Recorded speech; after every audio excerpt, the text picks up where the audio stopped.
Komið þið sæl aftur og þá komið að meiri pólitík og Sigmundur Davíð Gunnlaugssyni forsætisráðherra. Velkomin. Takk. Ef við byrjum kannski aðeins á þeim umdeildu málum sem fólki eða einhverjum finnst kannski virðast hægt eða ekki miða. Byrjum á Evrópusambandsmálinu. Hörðustu andstæðingar Evrópusambandsaðildar eru farnir að ókýrast vegna þess að þeim finnst, vegna þess að enn hefur engin tillaga formleg slit komið fram. Á aðildarviðræðunum, af hverju hefur það ekki gerst? Þetta nú ekki flókið mál út af fyrir sig. Ég reyndar alveg sammála að þetta sé ekki flókið mál, en það ekki allir þeirra skoðunar. Og utanríkisráðherra setti þetta mál í þingmálaskrána með þeim orðum að tillagan kæmi hugsanlega fram og hefur verið að meta þetta út frá ekki hvað síst þeim breytingum sem hafa orðið frá því að tillaga var lögð fram á sínum tíma sem að ekki tókst að klára vegna tímaskorts. Það hefur auðvitað ýmislegt gerst, bæði hér heima og í Evrópusambandinu og í samskiptunum þar á milli. Svoleiðis að ráðherrann hefur verið að vega það og meta og mun eflaust skila niðurstöðum þetta áður en langt líður. Kemur til greina að þetta komi ekki fram, að aðstæður sem þú ert að tala og hafi hugsanlega breyst kalli á það að það verði hætt við að leggja þessi tillögu fram? Ég á nú ekki von á því að það komi engin tillaga fram, en tillagan auðvitað mun taka mið af aðstæðum eins og þær eru núna og ráðherrann hefur verið að vega það og meta og undirbúa.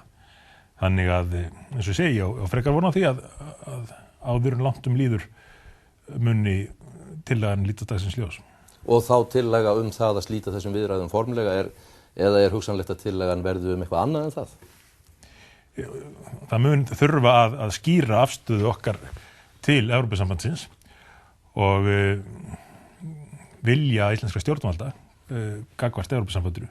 Evrópusambandi sjálft og fulltrúar þess hafa kallað eftir því mjög afdráttalaust, meira segja því marki að þeir segja að ekki sé hægt að fara að vinna að auknum og bættum samskiptum Íslands og Evrópusambandsins á nýjum vettvangi fyrir en að fyrir liggur hvað menn ætla sér með þessa aðildarumsókn.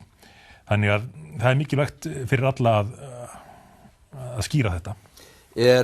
Ágreiningur þetta mál á milli stjórnarflokkana? Nú gæti maður sagt sem svo að það væri það að framlagning tillögu af þessu tagi, hún kæmi sér kannski að einhverju leyti ver fyrir Sjálfstæðisflokkinn, þar sem liggur við Sjálfstæðisflokkurinn klofnuð þetta mál, stofnaði nýr flokkur, Viðreisnin, margum talaða. En þetta kæmi sér hins vegar bara betur fyrir ykkur í framsóknarmenn, því það hafi svona klárari og hreinni og svona óskiptari afstöðu til málsins. Þetta þannig að Sjálfstæðisflokkurinn eitthvað að draga lappirnar í málinu? Nei, alls ekki.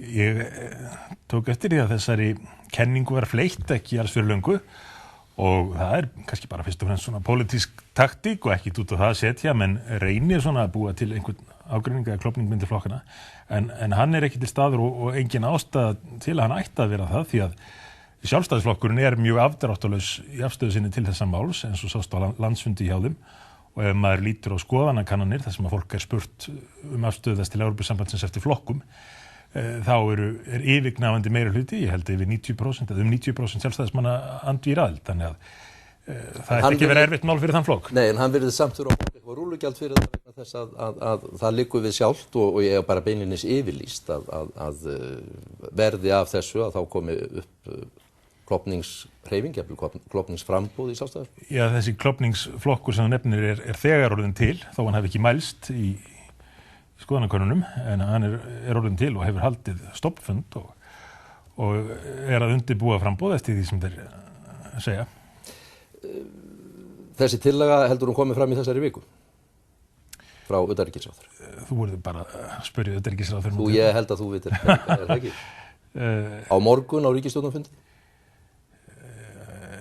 Ætli það, en eins og ég segi, ég myndi halda að menn væri svona búin að kortleggja þetta nokkuð vel, þannig að það þurfi ekki að bíða mjög lengi.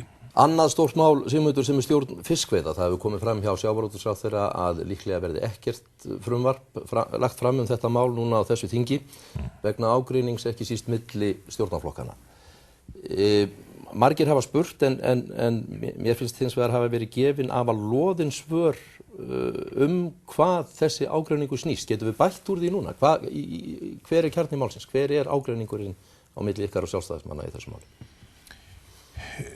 Já, það sem komið hefur fram í fjölmiðlum í afstöðu einhverra þingmanna sjálfstæðisflokksins að þeir telji það mikilvægt prinsippatriði að veiðirétturinn sé ekki eign ríkisins, heldur útgerðana.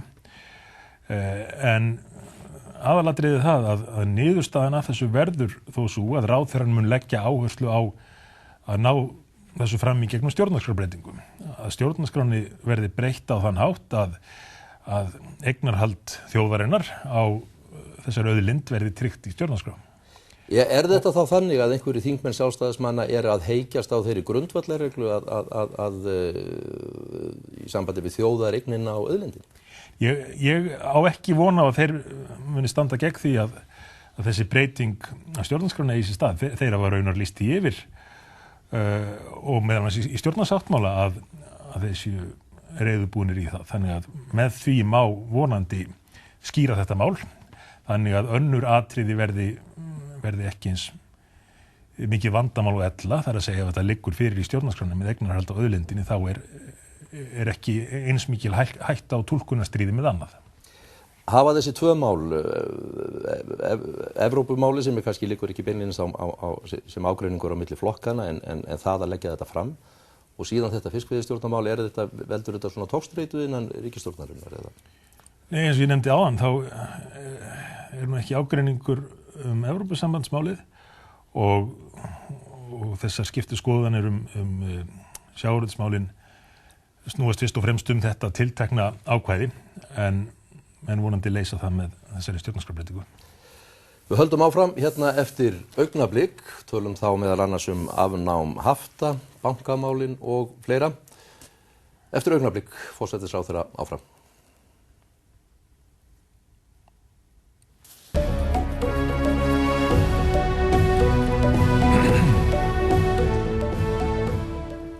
Og þá höldum við áfram í pólitíkinni með forsætisráðherra. Sigmundur, þriðja stóra málið, afnám hafta. Hvar stendur það núna? Það hefur átt sér stað mjög mikil og mikilvæg undirbúningsvinna undanfarna mánuði og raunar alveg frá því ríkisstjórnin tók við. Það má segja að þar hafi menn á margan hátt byrjað á byrjunarreit því að nálgun þessara ríkisstjórnar mjög ólík nálgun þeirra síðustu, allavega þeirri vinnu sem þá hafði verið unnin. Þessi vinna hefur einhvers snúið tvennt. Annars vegar að meta efnahagslegu skilyrðin, það að segja hver staðan og hvað ásættanlegt efnahagslega þegar kemur að afnámi hafta og svo í öðru lagi leiðirnar, hvaða leiðir eru færar best til þess fallnar að tryggja efnahagslegu skilyrðin, að varðveita efnahagslegan stöðuleika á Íslandi. Nú þessari vinnu svo gott sem lokið og þau tíðindi urðu núna í janúar að skipulaginn var breytt eins og til hafði staðið og í stað þess að vera með undirbúningshópa eða sérfræðihópa sem voru að leggja línurnar, þá eru komin í framkvæmdahópar, fólki sem á að vinna að þessu mikilvæga verkefni sem aflétting hafta.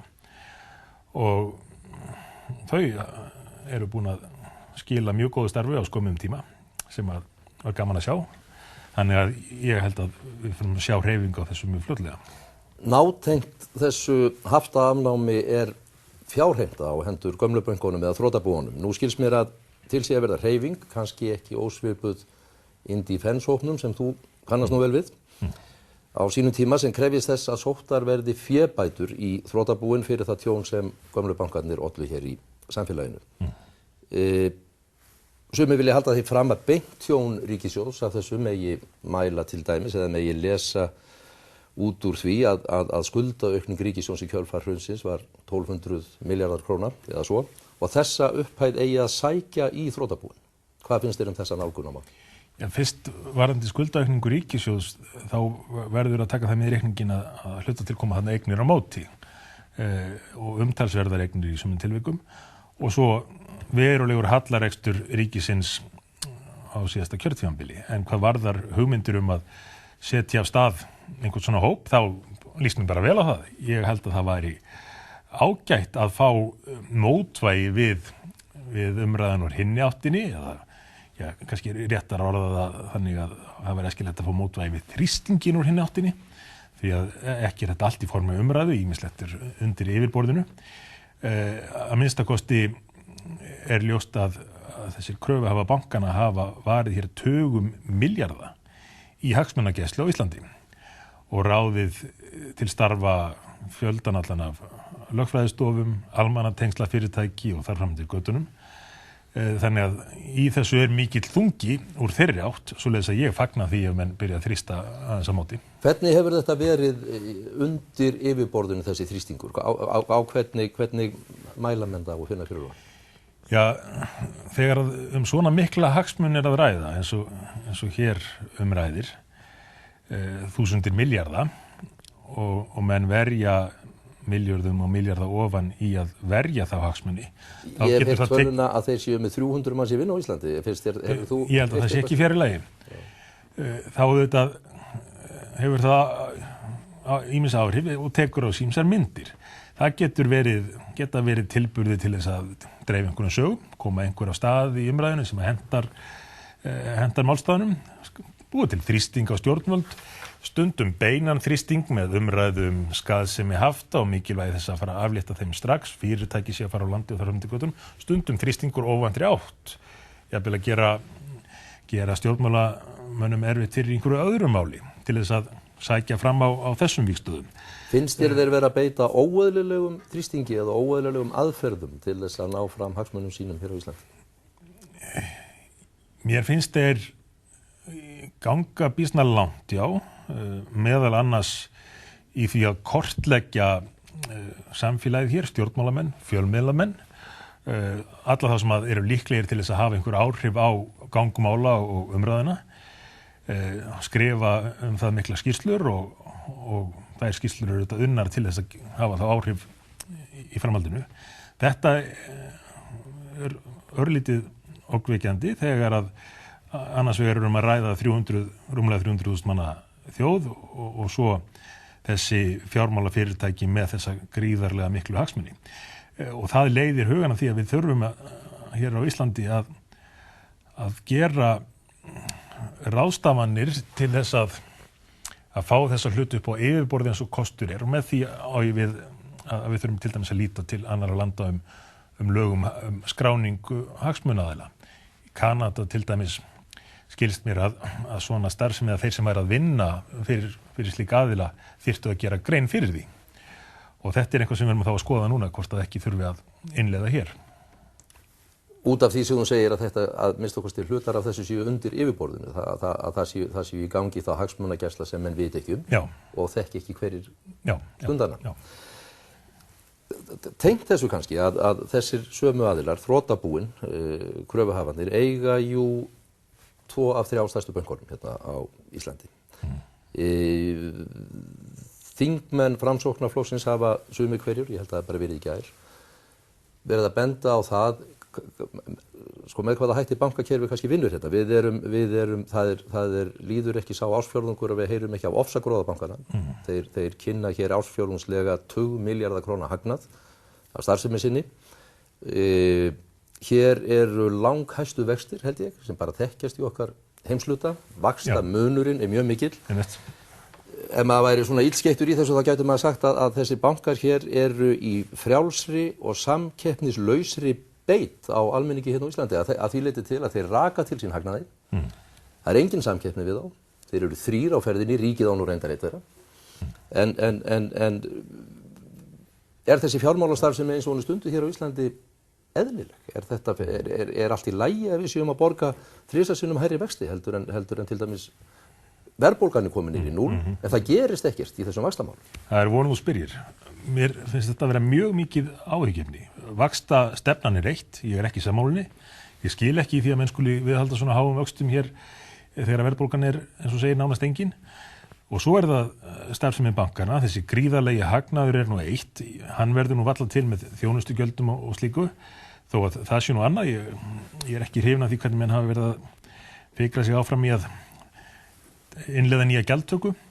En hagnaðurinn verður til að þér virðist annars vegar með uppfærslu eigna sem voru þá færðar yfir í nýju bankana með töluverðri afskrift og eru svo innheimtast miklu meira heldur en höfðu gert ráð fyrir, eða annars skuldir heimila og lítilla íslenskra fyrirtækja, rekstra fyrirtækja. Og svo það vaxtamunurinn. Og hann verulegt áhyggjuefni og mér finnst hann áeðlilega mikill. Ég tala nú ekki þegar að stýrivextirnir eru jafn háir og raun ber vitni. Hvað geta stjórnmálamenn gert í þessu? Það takmarkað í nútíma samfélagi, en þó vil ég segja að ég þeirra skoðunar að á meðan þau eru með ríkisbanka, sem Landsbankinn, þá ætti ríkisbankin, banki sem í eigu almennings, að ganga undan með góðu fordæmi. Þannig að hann þá leiði þessa þróun inn á betri veg, til betri vegar, og taki á hlutum eins og þessum gríðarlega vaxtamun, sé ekki að innleiða ný þjónustugjöld. Ég tala nú ekki að hann fari nú ekki að byggja sér nýjar höfuðstöðvar á dýrasta stað landsins. Af hverju stoppiði það ekki ríkisstjórninni? Þetta ykkar banki, ekki? Jú, en þetta ekki út úr öllu korti? Ég hélt að menn hefðu látið af því í bankastarfsemi þegar jafn mikið hún hefur breyst og fæst inn í tölvur og svoleiðis. Að byggja hér, þetta glæsihýsi á dýrustu lóð sem hægt að finna á Íslandi. Já, einmitt. En bankin sjálfstætt fyrirtæki og ráðherrar geta ekki skipað bönkum fyrir. Það af sem áður var þegar það var kannski beint eða svona oft á tíðum töluvert samband milli ráðamanna og bankastjóra í ríkisbönkunum. En þó finnst manni nú að bankin ætti í ljósi eignarhaldsins að taka tillit til þess. Allt annað mál. Stjórnarflokkarnir liggja stundum undir ámæli fyrir það að hafa, stjórnarandstöðuna kannski fyrst og fremst, fyrir það að hafa meiri skilning og samúð með kjörum ríkra en fátækra í þessu landi, og þá fylgir hjá þeim bíræfnustu gjarnan það að það sé vegna þess að þið formenn flokkana tilheyrið jú báðir þessum ríku, en nefna nokkur dæmi til stuðnings þessu. Menn segja að það var auðlegðarskatturinn var látinn falla niður og kom ekkert sambærilegt í staðinn. Þið hafið tekið linkulega afstöðu til þess að sækja fé sem ríkt fólk hefur komið fyrir í skattaskjólum erlendis og skerið niður ekstra fé til skattrannsóknarstjóra og eitthvað. Liggur skilningurinn ykkar frekar hjá þeim sem hafa það svona betra í samfélagi? Nei, aldeilis ekki, og afraksturinn enda sá að jöfnuður hefur aukist á Íslandi. Með við allar nýjustu mælingar þá hefur jöfnuður aukist á Íslandi og með því sem best gerist í Evrópu eða jafnvel í heiminum, þó auðvitað megi og eigi að gera enn betur. En varandi þessi 3 dæmi sem hún nefnir, þá þetta alveg rétt að þessu hefur verið fleytt. Ekkert að þessu hins vegar stenst skoðun. Þessi ríkisstjórn tók enga ákvörðun þennan svokallaða auðlegðarskatt. Hann rann út, en þið komið ekki með hana í stað. Hann rann út samkvæmt ákvörðun síðustu ríkisstjórnar, vel að merkja. Síðasta ríkisstjórn ákvað að hann skildi renna út á tilteknum tíma og ekki vera framlengdur, og þetta var meira segja rætt fyrir síðustu kosningar, þar sem að fjármálaráð þeirra ríkisstjórnar sagði það ekki staðið til að framlengja og meðal annars var bent á að lögmæti hans byggði hugsanlega hluta til á því að hann væri tímabundinn skattur. Þessi ríkisstjórn tók enga ákvörðun varðandi þann skatt. Nú svo var gagnrýnin á fjármálaráðherra vegna skattagagna fráleit, því að fjármálaráðherra Íslands hefur verið miklu opnari fyrir því að nýta slík gögn heldur en kollegarnas á Norðurlöndum til dæmis.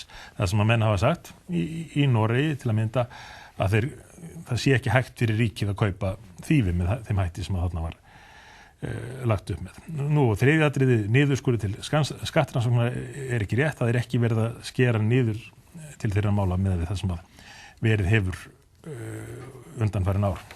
Tvennt í lokin. Við töluðum hérna aðeins við þingkonurnar sem voru hérna áðan fylgi flokkana og hvernig þetta að æxlast svona í pólitíkinni. Ykkar, það mál sem var svona lífið og sálin í kosningabaráttunni hjá ykkur, það að segja skuldaleiðréttingin, hún fer fram og samkvæmt því sem þú hefur sagt, þá tókst hún bara býsna vel og þú ert bara ánægð með hana. Þetta virtist ekki skila sér í einhvers konar þakklæti í könnunum, í fylgi Framsóknarmanna. Það minnst okkur gerði það ekki strax og eftir og hefur ekki skilað sér ennþá. Tókuðu þetta allt út í kosningunum sjálfum og enginn ætlar að þakka ykkur meira fyrir þetta? Ég held að sé ekki hægt fyrir stjórnmálamenn að ætlast til þakklætis af kjósendum. Kjósendur eru yfirleitt að horfa fram á veginn og fyrst og fremst að velta fyrir sér hvað stjórnmálamenn muni gera fyrir þá næst og ég hef engar efasemdir að við munum sýna fram á það sem eftir að þessu kjörtímabili að okkur verður treystandi til þess að nýta næsta kjörtímabil líka til þess að gera góða hluti fyrir fólkið. Að lokum þetta, það virðist ekki vera sama svona glaðværð og var í upphafi yfir ríkisstjórninni. Það kannski eðlilegt að eins og svona glaðbeittar í upphafi. Hefur samstarfið eitthvað stirnað? Hefur eitthvað kólnað á katlinum hjá ríkisstjórnarflokkunum? Alls ekki. Samstarfið gengur mjög vel og auk þess skemmtilegt. Ég hef gaman að því að hitta ráðherrana á ríkisstjórnarfundum eða utan þeirra. Þannig að við erum vinir en ekki bara samstarfsmenn. Þakka þér kærlega fyrir komuna.